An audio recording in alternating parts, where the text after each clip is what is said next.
What can you tell people who may be dealing with power outages, how to keep from getting frostbite or hyperthermia? That's not something we normally have to worry about here. That is correct. And the most important thing is just to be aware. I mean, we have to stay as warm as we possibly can, gathering as close together underneath covers, layers of clothing. If your lights are out, you want to look for the warning signs.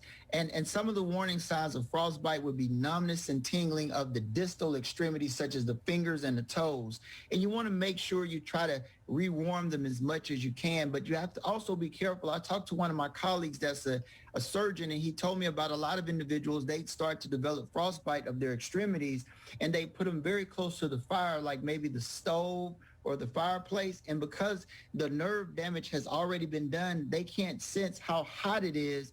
And sometimes they'll add burns on top of the damage from the frostbite. So we have to look out for that. And as far as hypothermia, we have to really, really be cautious. If somebody's getting really sleepy, fatigued, confused, we might want to go ahead and call 911 right away, because this could actually take a person's life.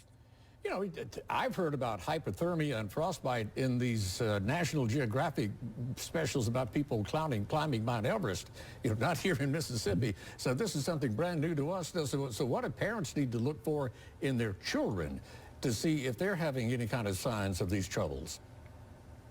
Right. I mean, as far as hypothermia in children, it's actually more risky, because children lose body heat at a much higher rate than adults. The younger the child, the more dangerous. And then we have to think about our kids. They want to go outside and run around in the snow and have fun. We have to really be careful with that, because, as I said, they're at a higher probability of getting hypothermia. And we also have to look for those warning signs, like almost like they're under the influence of something. They can first start shivering, because that's your body's way of warming up, natural defense mechanism. But if they start getting confused, slurred speech, decreased memory, wanting to go to sleep, just very tired, these are some warning signs that we probably need to go ahead and call 911, because this hypothermia can be very dangerous, and it can take the life of anyone, especially a child. Wow. All right, Dr. Quinn, thank you so much. These are very important observation signs to be on the lookout for, and tips to what we can do. So thank you again for joining us. Hey, thank you, and let's just stay safe as we can. Absolutely. Yes, indeed.